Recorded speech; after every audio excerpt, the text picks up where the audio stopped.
Vamos abrir as nossas Bíblias no Evangelho de Lucas, capítulo 9, versículos 51 a 56. Assim diz a palavra de Deus. E aconteceu que, ao se completarem os dias em que devia ele ser assunto ao céu, manifestou no semblante a intrépida resolução de ir para Jerusalém. E enviou mensageiros que o antecedessem. Indo eles, entraram numa aldeia de samaritanos para lhe preparar pousada. Mas não o receberam, porque o aspecto dele era de quem decisivamente ia para Jerusalém. Vendo isto, os discípulos Tiago e João perguntaram: Senhor, queres que mandemos descer fogo do céu para os consumir? Jesus, porém, voltando-se, os repreendeu e disse: Vós não sabeis de que espírito sois, pois o Filho do Homem não veio para destruir as almas dos homens, mas para salvá-las. E seguiram para outra aldeia. Oremos.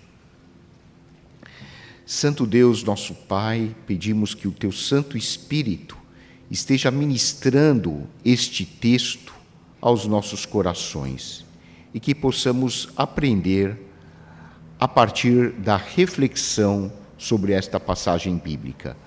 Nós te pedimos agradecidos em nome de nosso Senhor e Salvador Jesus Cristo. Amém.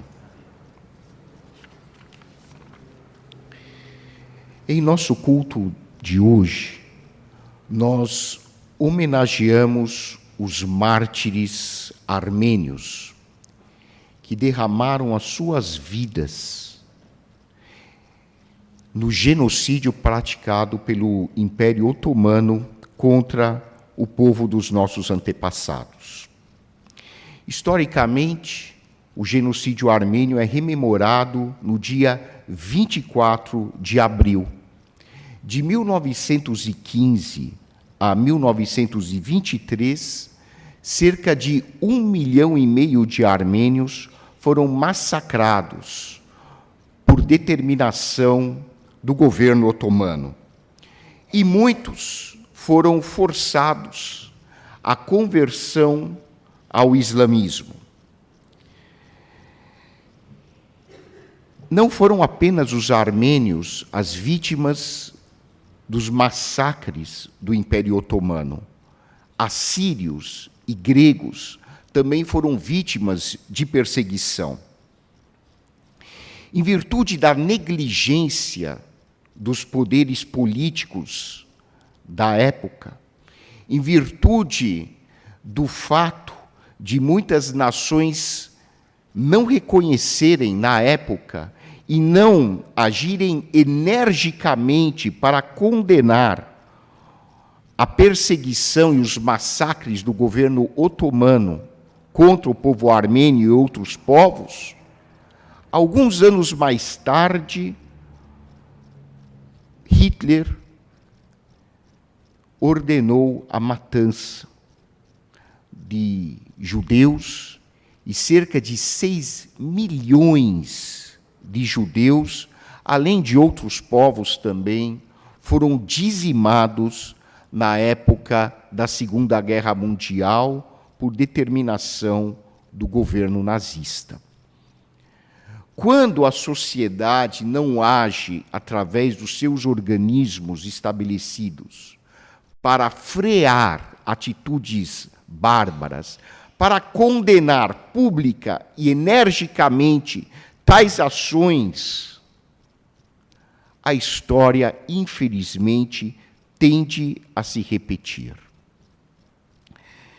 Hitler, inclusive, mencionou o esquecimento das nações da época em relação ao genocídio armênio como um dos motivos para justificar o extermínio dos judeus. De acordo com relatos históricos, ele teria dito a algum dos seus generais Quem é que se lembra do genocídio armênio? Pela graça de Deus, muitos armênios conseguiram escapar dos massacres do Império Otomano e emigraram para vários países, inclusive para a nossa amada e querida pátria brasileira, que gentil e carinhosamente recebeu os nossos pais, os nossos avós, os nossos bisavós aqui nestas terras maravilhosas do Brasil. O que está por trás do genocídio, de qualquer genocídio? O que está por trás da matança de minorias étnicas, religiosas? O que está por trás de uma atitude tão bárbara quando um governo decreta simplesmente eliminar cidadãos que ele considera como sendo inferiores, de segunda classe, de terceira classe? E tais práticas, lamentavelmente, continuam ocorrendo até os dias de hoje. Hoje, pessoas continuam sendo perseguidas e mortas em decorrência do seu gênero, em decorrência da sua etnia, em decorrência da sua condição social, econômica, em decorrência da cor de sua pele, em decorrência das suas crenças religiosas. Em pleno século XXI, pessoas continuam sendo brutalmente assassinadas em decorrência do fato de parecerem diferentes aos olhos da maioria. Um dos motivos no campo da política é o surgimento e o recrudescimento de governos nacionalistas, em geral ligados a regimes absolutistas, regimes totalitários.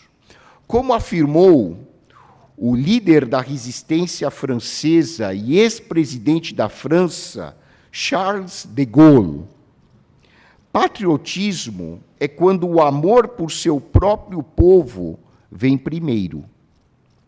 Nacionalismo é quando o ódio pelos demais povos vem primeiro. Existe uma enorme diferença, um abismo entre ser patriota e ser nacionalista. Não há problema algum em ser patriota. Aliás, todos nós devemos ser bons patriotas, bons brasileiros, que amam a sua bandeira, que respeitam a história das nossas tradições culturais. Todos nós devemos dedicar as nossas vidas, entre outras coisas, a enaltecer a nossa nação, a nossa história, a nossa cultura, os nossos hábitos. Mas é muito diferente de ser um nacionalista fanático e afirmar que, por exemplo, o brasileiro é melhor do que outros povos, de que a nossa cultura é superior às outras. Isso não é patriotismo, isso é ignorância, isso é fanatismo, isso é nacionalismo político. A violência ocorre quando uma pessoa, ou um grupo, ou uma nação se consideram superiores a outros e passam a enxergar os outros como uma ameaça à sua sobrevivência e aos seus interesses. Destas falsas crenças, então, brotam a agressão, o preconceito, a violência, as políticas de extermínio, os massacres, os holocaustos. Toda vez que uma pessoa, um grupo ou uma nação acham que os diferentes são o motivo pelos problemas existentes, a tendência é que estes grupos minoritários sejam eliminados à força. E, infelizmente, esse tipo de mentalidade, apesar de todo o nosso avanço tecnológico, científico, ainda perdura na mentalidade de muitas pessoas e de muitos governos. E muitos governos, inclusive, criam bodes expiatórios para desviar a atenção do povo em relação aos verdadeiros problemas. Essa foi a tática de Talat Pasha. Essa foi a tática de Hitler. Essa é a tática de muitos ditadores e de governos nacionalistas que criam bodes expiatórios para que a população, ao invés de apontar a origem dos verdadeiros problemas, que muitas vezes é complexa, passe a apontar aquele que é minoritário, diferente, como o grande motivo do sofrimento de uma determinada população. E nós, descendentes de armênios, fomos vítimas desse tipo de mentalidade. E, às vezes, essa triste forma de pensar não existe apenas na política, ela existe também na própria religião. E algumas religiões, inclusive, ou melhor, alguns grupos dentro de religiões, inclusive dentro de religiões institucionais, sérias, alguns grupos fomentam esse tipo de mentalidade e afirmam que as pessoas que creem de uma forma diferente são o motivo do caos, são o motivo da falta de progresso, e dentro das próprias religiões, então, se cria essa mentalidade distorcida, completamente equivocada, de que pessoas que têm uma religiosidade diferente ou seguem outros princípios têm que ser eliminados. E o texto bíblico que nós acabamos de ler nos traz essa reflexão e nos mostra que até mesmo entre os próprios seguidores de Jesus havia essa mentalidade distorcida, havia esse erro de pensamento, esse nacionalismo fanático que se mistura a uma falsa religiosidade, criando uma espiritualidade muito perigosa e distorcida. As nossas atitudes diante das outras pessoas são um bom parâmetro para avaliarmos o nosso nível de espiritualidade e para verificarmos se a nossa espiritualidade é saudável ou é doentia, distorcida. O que Deus espera de nós, como discípulos de Cristo, de acordo com o texto do Evangelho de Lucas, existem algumas atitudes que espelham, que refletem uma espiritualidade saudável. E são essas atitudes que nós devemos buscar para nós crescermos espiritualmente. A primeira atitude é a conexão com o próximo. Conexão com o próximo. Vejam o que o texto de Lucas descreve. Os discípulos estavam com Jesus, provavelmente ao norte de Israel, e eles queriam ir para Jerusalém, porque Jesus ia terminar o seu ministério em Jerusalém. Só que para chegar a Jerusalém, o caminho mais curto seria atravessar a região da Samaria, a terra dos samaritanos.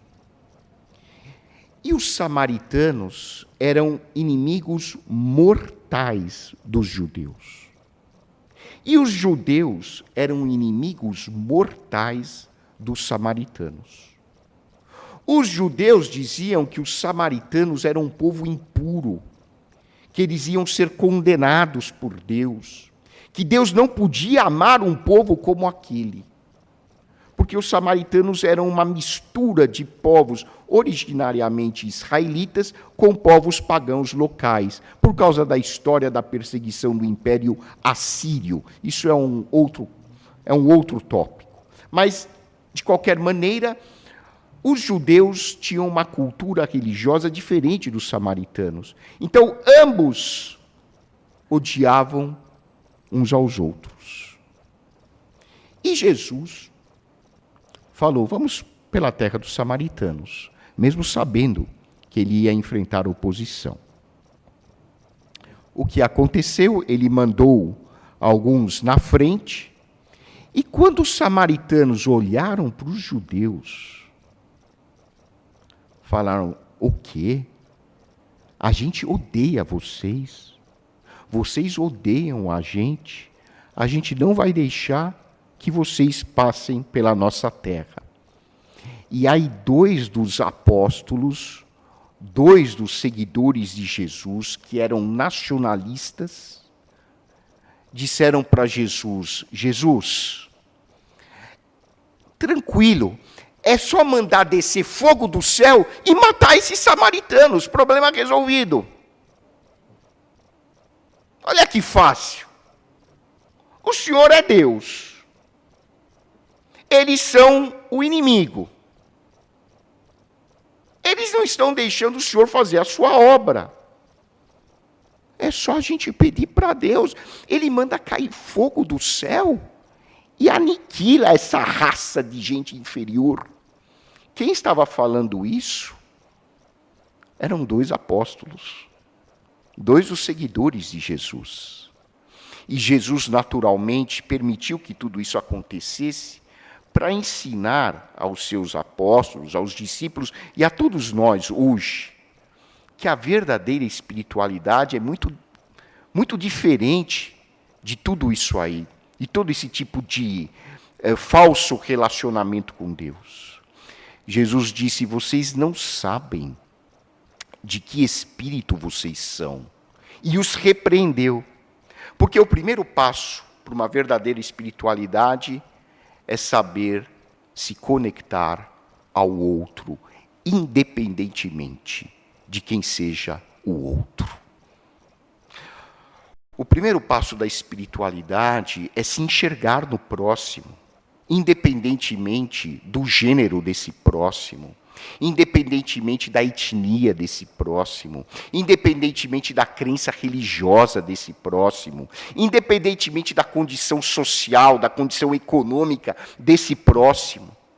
O primeiro passo para nós sermos verdadeiramente espirituais é nós compreendermos que nós estamos todos ligados de alguma maneira que escapa à nossa compreensão.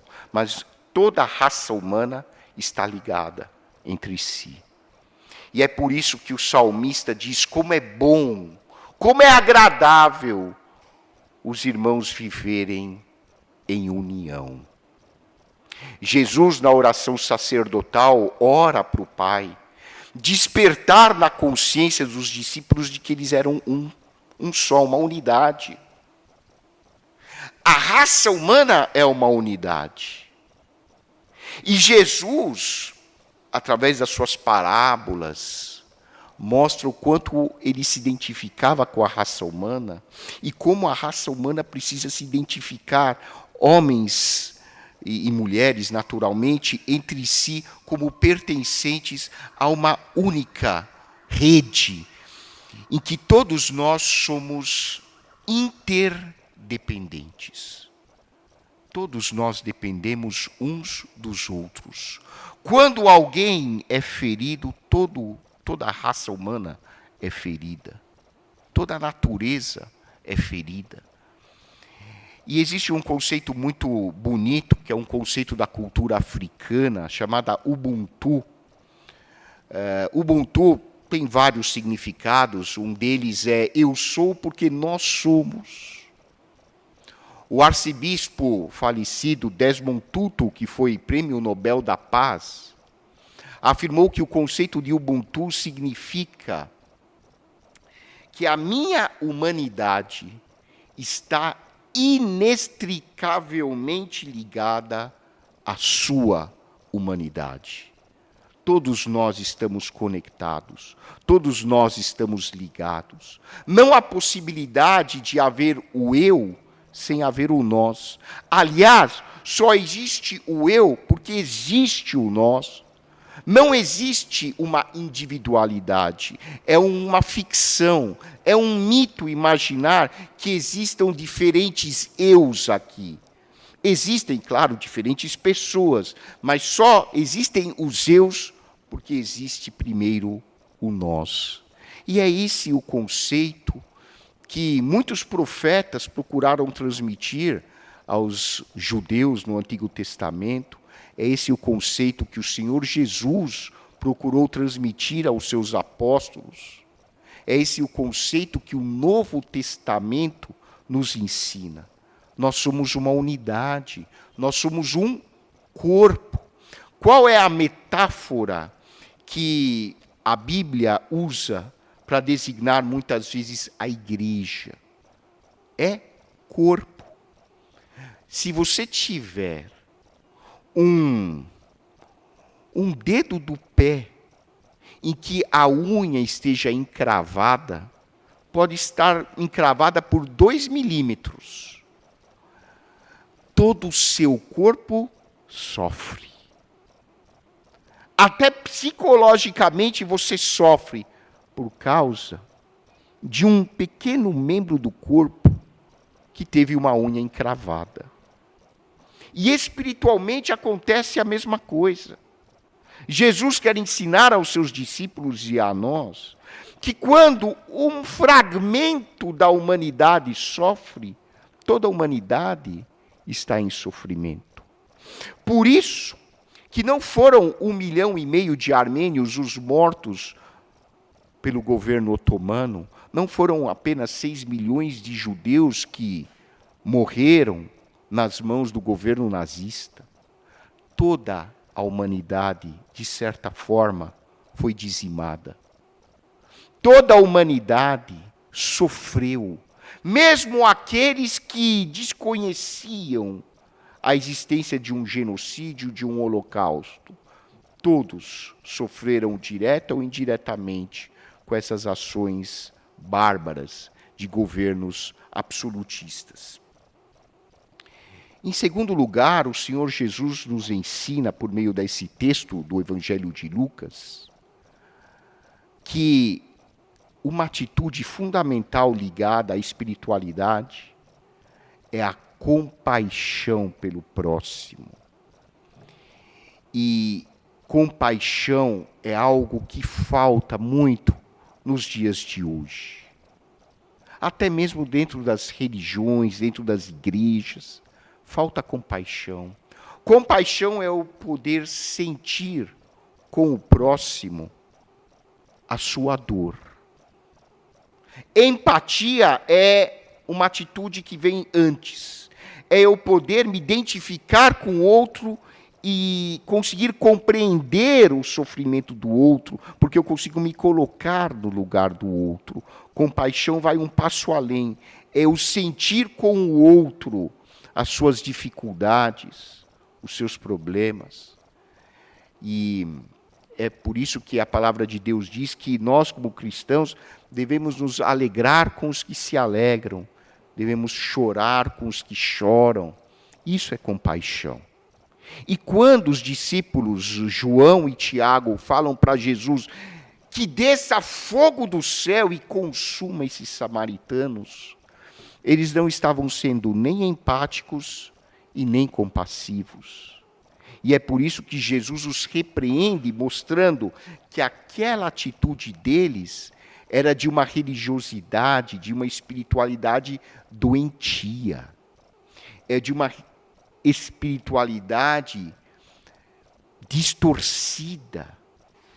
É de uma espiritualidade que faz mal para as pessoas.